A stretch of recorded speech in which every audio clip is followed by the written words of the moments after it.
ठाकुर जी यशोदा मैया की गोदी में बैठे हैं और सबरी गोपियां चारों ओर बैठी हैं और ठाकुर जी बैठे बैठे उदास बैठे हैं, रूठे बैठे हैं। यशोदा मैया बोली, लाला तू काहे को रूठ गयो है? बोले, मैया मैंने जो रात को तोते कही कई बार काम को करवा दे। सब गोपी बोली, मैया कहा कही लाला ने रात को? यशोदा मैया इसकी बोली, अरे कहा बताऊं, रात में मुझे यूं करो मेरो ब्याह कराए दो।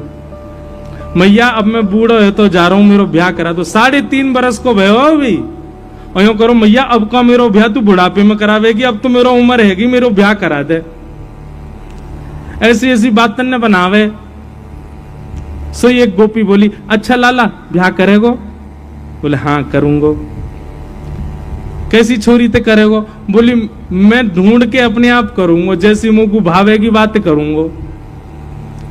तो सब गोपियों ने विनोद में कही, लाला इतनी सारी गोपी बैठी हैं यहाँ पे, तू अपने आप एक काम के ढूंढ के जो तो को बढ़िया लगे, बाकी गोद में जाके बैठ जाओ, जाके गोद में तू बैठ जाएगो भाई तो तेरे ब्याह करा देंगे।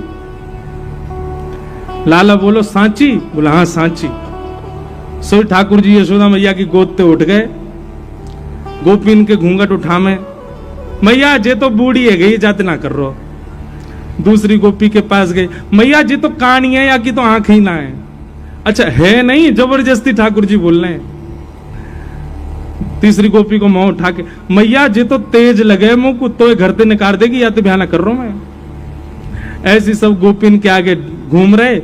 वहीं दूर एक बिना दांत वाली गोपी बैठी, बूढ़ी बिल्कुल 120 वर्ष की।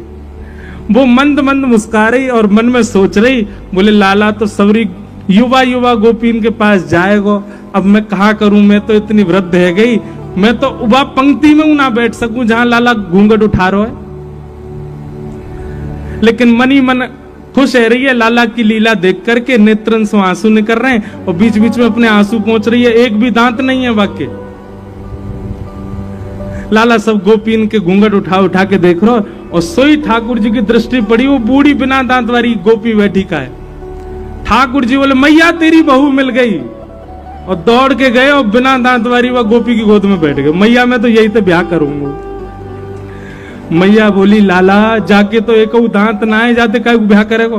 बोले मैया बढ़िया है ना, माखन खावे में दांत ना चाहिए हो भाई, मैं माखन खाऊंगा जो चप चप खायो करेगी।